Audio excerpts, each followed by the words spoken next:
Shabbat Daf Pe Amud Aleph. Bonjour à tous. Nous avons vu à la fin du Amud précédent la dernière phrase Dio Kedelirtov Shtiotiot. Dio de l'encre, c'est de quoi écrire. Si quelqu'un fait sortir de l'encre une quantité nécessaire pour écrire 2 lettres, normales, 2 lettres, qui vont servir pour, par exemple, jumeler 2 poutres ou 2 parois, comme au Mishkan, eh bien, il est chayav. Tana. Alors, en haut de la page, on nous a enseigné Shteotiot Bedio. Si quelqu'un fait sortir de l'encre, tout seul, de quoi écrire 2 lettres. Alors, comment on fait sortir de l'encre tout seul? On dit Rashi avec de l'encre sec, qu'on mélangera après avec de l'eau. Shteotiot Bekulmus. Maintenant, si on fait sortir une plume et qu'il y a de l'encre dessus, il y a suffisamment pour écrire 2 lettres, il est chayav. Shteotiot Bekalmarin. La même chose s'il sera un encrier avec 2 lettres dedans. Et de quoi écrire 2 lettres? Il est chayav. Bae Rava, Ot Echad Bedio. Alors Rava demande, mais si il a sorti une lettre avec de l'encre sec, Ot Echad Bekulmos, et aussi une lettre sur une plume. Ou alors Ot Echad Bekalmarin, et une lettre dans Kalmarin, dans l'encrier. Maou quel est le dit? Alors c'est sûr que sur les ustensiles, il ne va pas être chayav. Pourquoi? Parce que l'ustensile, il est batel, à l'encre. La plume, elle est là pour l'encre. Donc il va être chayav sur la plume, il va être chayav sur l'encre. Mais s'il n'y a pas assez, puisqu'il n'y a que un, il ne sera pas chayav. Mais maintenant, comme il a suffisamment d'encre il a de l'encre sec pour une lettre et de l'encre sur les plumes, donc il va pouvoir écrire les 2 lettres. Alors à ce moment-là, la shéla, c'est est-ce que ça peut s'associer ou pas? Pourquoi ça s'associerait? C'est logique, puisqu'il y a de quoi écrire 2 lettres. Et pourquoi pas? Parce qu'ils n'ont pas le même shiur, bien entendu. Si on sort de l'encre dans un récipient, alors il faut plus d'encre. Il faut de l'encre qui va rester au fond du récipient, collée. Il faut de l'encre qui va rester sur la plume. Et encore 2 lettres. Si c'est sur une plume, c'est un peu moins, parce qu'il y a que les 2, il va en rester un peu sur la plume. Et si c'est de l'encre sec, alors ça, il faut voir par rapport à comment on va faire, dans quoi on va le mettre. Donc, puisque c'est pas les mêmes shurim, j'aurais pu croire que ça s'associe pas. On sait pas. Il n'y a pas de réponse. Amarava. Rava a dit, Otishte otiot, il a sorti 2 lettres, Uktavan kshu me'aler. Et il a écrit en marchant. Donc il n'a pas posé. Normalement, il faut faire akira, donc lever l'encre du Roshta Yachid et le poser dans le domaine public. Ou vice-versa. Maintenant, lui, il n'a pas posé, mais il a écrit. En marchant, il a écrit. Chayav, il est chayav. Pourquoi? Parce que Ktivatan Zuyana Khatan. Il n'y a pas mieux que de poser. Il n'y a pas mieux que de poser sur un papier, sur une feuille de papier. C'est le meilleur endroit où poser une écriture. Généralement, l'écriture, c'est sur un papier. Voilà. Donc, ça fait ça, Anacha, et il est chayav. Maintenant, vous allez me dire, mais il a déjà fait un issur de sortir le papier. Alors, le Ran nous dit, mais non. Ici, on parle d'un papier sur lequel on peut écrire 2 lettres de chez nous. Or, nous, on a vu que le papier pour lequel on serait chayav, c'est le papier sur lequel on peut écrire Kesher Moursin. Kesher Moursin, c'était les grandes lettres. Donc, ce papier, il n'est pas assez grand pour être chayav. Rava a dit, Otziot achat vekatva. Maintenant, il a sorti une lettre, il a écrit. Vechazar veotziot achat. Et après, il est rentré, il a ressorti encore une lettre, Uktava, pato et pato. Maïtama. Quelle est la raison? Pourquoi? Beidna de Afka, les Batraïta, au moment où il a fait sortir la deuxième lettre, ou l'encre pour la deuxième lettre, Chaser le Shiura de Kamaita. Il n'y a plus de shiur pour la première lettre puisqu'elle s'est desséchée maintenant. Donc l'encre, il faudrait pouvoir associer l'encre suffisante pour écrire 2 lettres, pas pour écrire une lettre et demie, puisque maintenant elle a séché, donc elle a perdu de son volume. Amaravara nous a dit aussi, Oti Chatsi Goregeret, Chat, il a fait sortir, maintenant on parle de la nourriture, il a fait sortir une demi-figue sèche, Veinicha, il a posé par terre, Vechaza, ou par terre, ou sur une table, dans le Shutarabim, Vechaza, Veotzi, il est revenu, il a ressorti Chatsi Goregeret Achat, Veinicha Rishona, et Veinicha, il a posé, Rishona Naasa Kemish Shekalta Kelev. Eh bien, la première, c'est comme si elle avait été réceptionnée par un chien. Si quelqu'un jette quelque chose dans le domaine public et que ça ne se pose pas parce que ça se pose dans la gueule du chien, eh bien, il est pato. Ici, c'est la même chose. La première, elle a disparu. Au Shenisrefa, ou qu'elle a brûlé. Ou pato, il sera pato. Et l'agma, elle va demander tout de suite, Vermaï, Hamancha, c'est pas vrai. Elle est posée, là, je la vois, elle est posée. Donc la première est posée, maintenant la deuxième elle est posée. Ça fait deux. Deux, ça fait une entière. Deux moitiés, ça fait une entière. Afrika, si vous voulez dire, Vim Kadam, Vikbia Rishona, Kodem, Hanachashnia. Eh bien, s'il a levé, donc il a relevé, il n'a pas laissé par terre la première, donc il a annulé la Anacha, la première Anacha. Nasid Rishona, Kemishinik Leta. C'est comme si elle avait été réceptionnée par un chien. C'est maintenant elle est plus posée. Au Shenisrefa, ou qu'elle est brûlée, ou pato, il est pato. Rava a dit, Otsi Chatsi, Chetsi Gorgeret Venecha. Il a sorti une demi-gorgeret, une demi-figue sèche, et il a posé. Vechazar Veotsi Chatsi Gorgeret. Et après il est revenu, et il a fait sortir une deuxième. Il n'a pas posé. Vevira Derechalea. Et il a fait passer dessus, dans les 3 tfachim. Et nous, on sait que 3 tfachim, moins que 3 tfachim, c'est la voûte. La voûte, ça veut dire c'est comme si c'était posé, comme si c'était collé.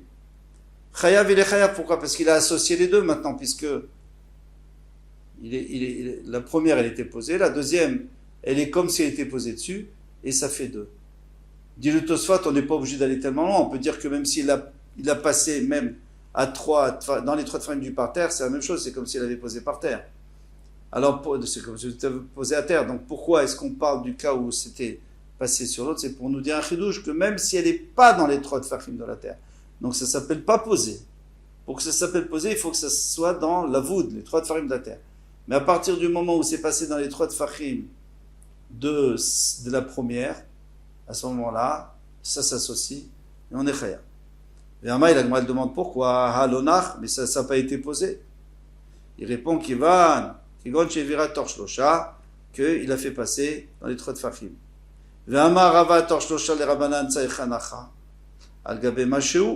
Rava a dit que d'après les chachamim, il faut quand même poser sur quelque chose. Tu peux pas, ça s'appelle pas poser, c'est pas poser. C'est pas parce que c'est dans les 3 tfachim, donc c'est comme si c'était posé. Mais c'est pas vraiment posé, il faut une vraie anacha. Lokashia, c'est pas une question. Kan bezorek, kan bemavir. Là-bas, quand les chachamim disaient qu'il fallait vraiment poser, c'est parce que tu as jeté, et ça a traversé l'espace du Shutarabim, à moins que 3 tfachim, mais ça n'a pas été posé. Alors là, non, ça ne marche pas.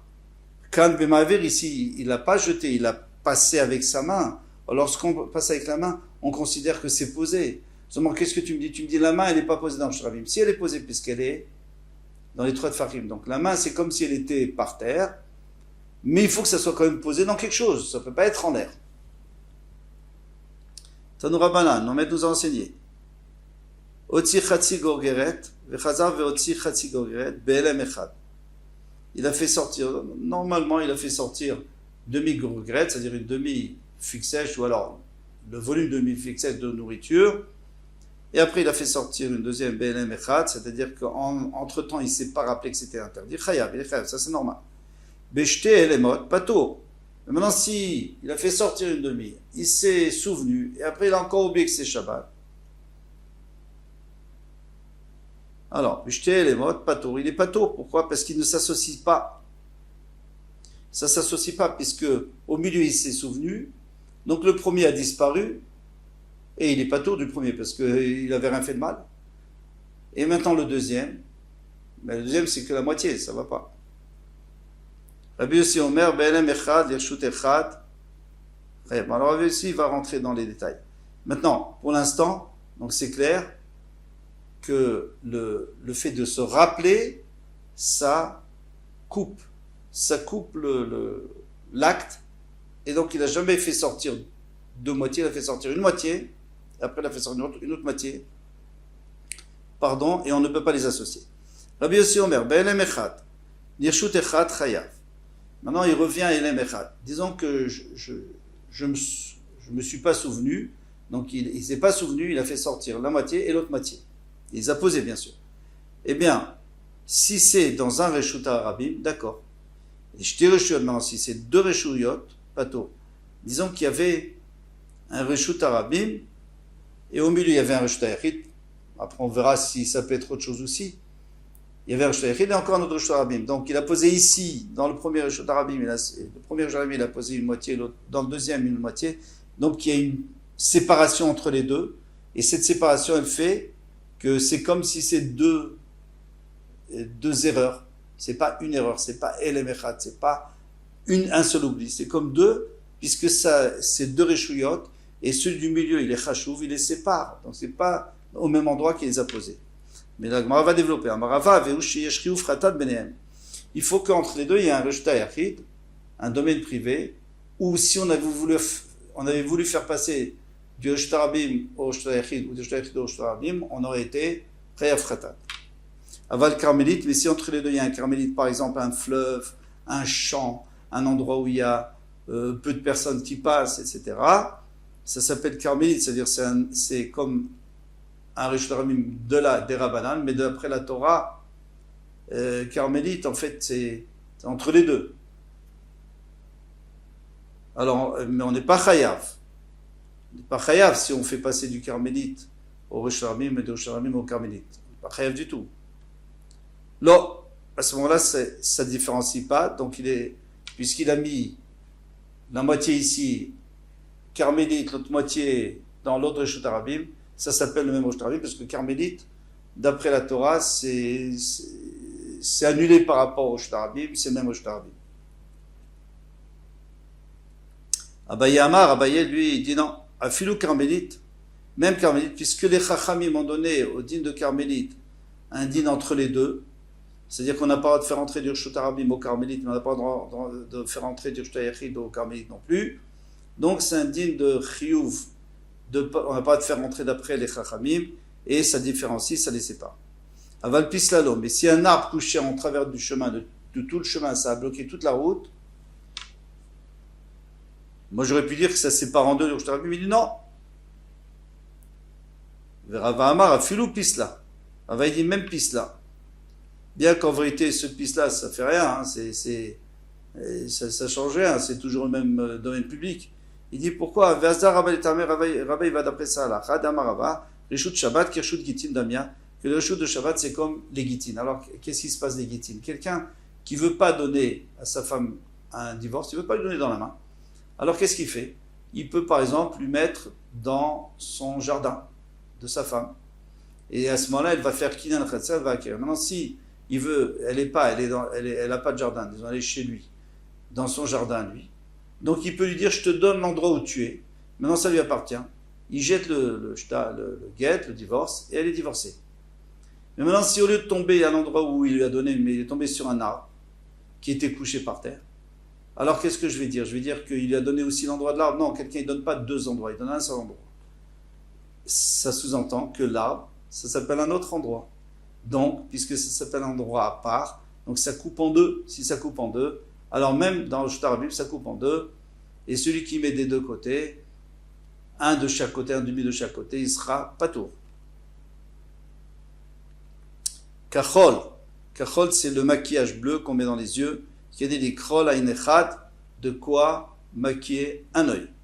La Gemara demande, à inechad, halo kachle. Ça n'existe pas une femme qui fait un seul œil. C'est horrible. Qui se maquille un œil. Amaravuna, chez Kensnot, Kochlota inechad. Mais non, les femmes qui sont très pudiques, elles n'ont besoin que d'un œil. Pourquoi? Parce qu'elles se couvrent totalement et elles laissent un seul œil sortir pour voir où elles vont. Donc, à ce moment-là, il n'y a que cet œil qu'elles ont besoin de maquiller. Mais Tivé, la Gemara demande, Rabbi Shimon Elazar Omer Kechol, si c'est Kechol, donc le collier, Imnirfoua, si c'est pour se soigner, là je suis d'accord que c'est un seul œil, parce que peut-être qu'elle a mal à un seul œil, donc elle l'a mis pour ça. Donc s'il sort pour un seul œil, de quoi sortir un seul, de quoi maquiller, de quoi mettre un collier et soigner un seul œil, il est chayav. Il me les cachette, mais si c'est pour se maquiller, il faut les deux yeux. Alors pourquoi tu me dis qu'un seul œil pour se maquiller? Tirgema, il est le béret de Rav Shmuel, il est le fils de Rav Shmuel Bar Nachmani. Lui, il a établi Kitania et Hu. Quand est-ce qu'on a dit ça? La Braïta que deux yeux. Beiraniot, c'est les femmes qui habitent dans des villages. Les femmes qui habitent dans des villages, elles n'avaient pas tellement besoin de se couvrir toute la figure. Pourquoi? Parce que là-bas, il n'y avait pas tellement d'hommes, et puis les hommes, ils ne se permettaient pas, comme ils se permettent dans les grandes villes. Donc, elles n'ont pas tellement peur. Et là, elles ont les deux yeux découverts, donc elles ont besoin, en tout cas pour être hayav, il faut qu'il y ait de quoi maquiller les deux yeux. Shahava, de la cire qui est l'iten, alpi, nekev katan, pour mettre sur un petit trou. Tana kede, alpi, nekev katan, shel yain. Alors, on a une jarre qui s'est fêlée, il y a un petit trou, et bien il faut boucher avec de la cire, mais pas une jarre de vin, mais pas une jarre de miel, parce qu'une jarre de miel, si le miel peut sortir, c'est que c'est un gros trou, parce que le miel c'est beaucoup plus épais. Et ça, on n'a pas dit, on en a dit de vin, donc c'est-à-dire un tout petit peu. D'évêque, de la colle qui est d'éliten berosh shafshaf, pour mettre sur le shafshaf. C'est quoi? Tana nous a enseigné qu'il est d'éliten berosh shafshaf chez berosh kané chez tsayadin. Alors, les tsayadin, les chasseurs d'oiseaux, ils plantaient un bambou à terre, et dessus, ils attachaient une planche, et sur la planche, ils mettaient de la colle pour que les oiseaux se collent. Il fallait une quantité assez importante pour qu'ils se collent et qu'on puisse les attraper. Celui qui sort ça, il est chayav. Zefet, vegofrit, du goudron et du soufre, qui est la asot. Alors, qu'est-ce qu'on avait dit qui est la asot? Tana, qui est la asot, n'était kev katan. Pour faire un petit trou. Alors, un petit trou où? On avait dit un petit trou où?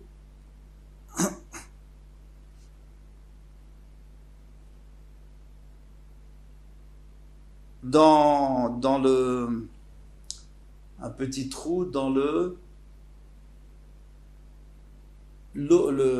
kesef. Alors on avait un récipient avec de l'argent qui était liquéfié. On devait d'abord boucher l'ouverture. Il ne faut pas qu'il y ait de l'air qui rentre. Et quand on avait besoin d'en sortir, on faisait un petit trou dedans, dans le bouchon, et on vidait.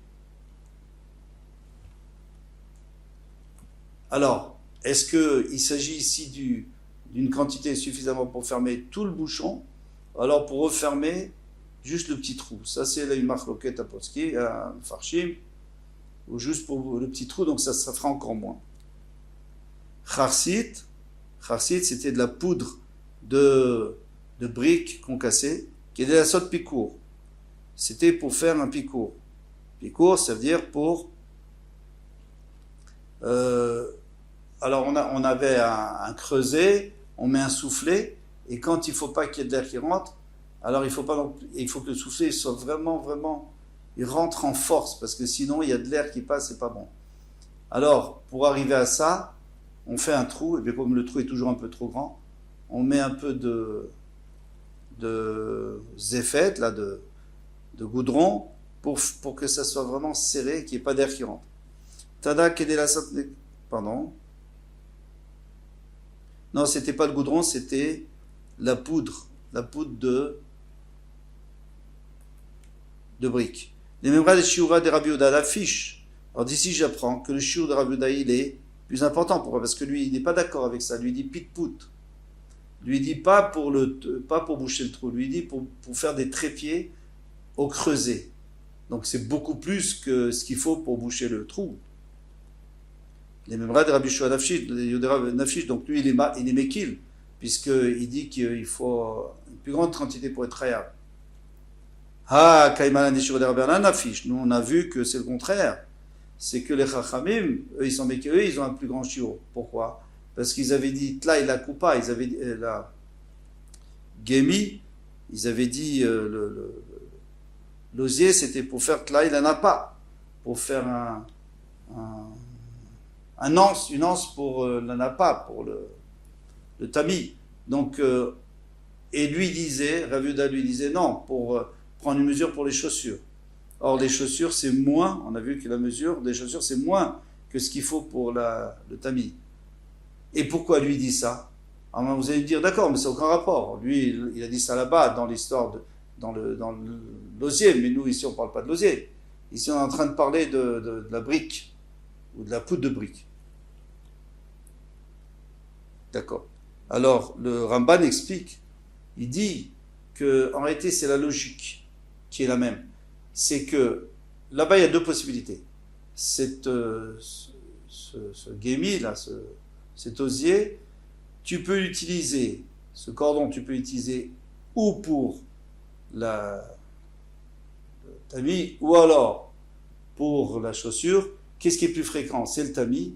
Donc, les chachamim disent, on va d'après le tamis. Et c'est une coula. Tandis que Rav Yehuda, lui, il dit, on fait la khumra, puisque parfois, on peut le prendre aussi pour aller pour aller prendre la mesure d'une paire de chaussures. Alors ici aussi, ça va être la même chose, puisqu'il y a deux possibilités. Alors il devrait prendre la possibilité la plus khumra. Quelle est la plus khumra? C'est celle qui est la plus petite. C'est quelle qui est la plus petite? C'est de quoi boucher le trou. Répond la Gemara, Ema qui est de la soute pitput kiraktana. C'est pour s'il y a des petits sillons dans le trépied, des petites fentes, alors il en rajoute un peu. Alors c'est vraiment un tout petit peu. Voilà pour aujourd'hui. Kol touf. Au revoir.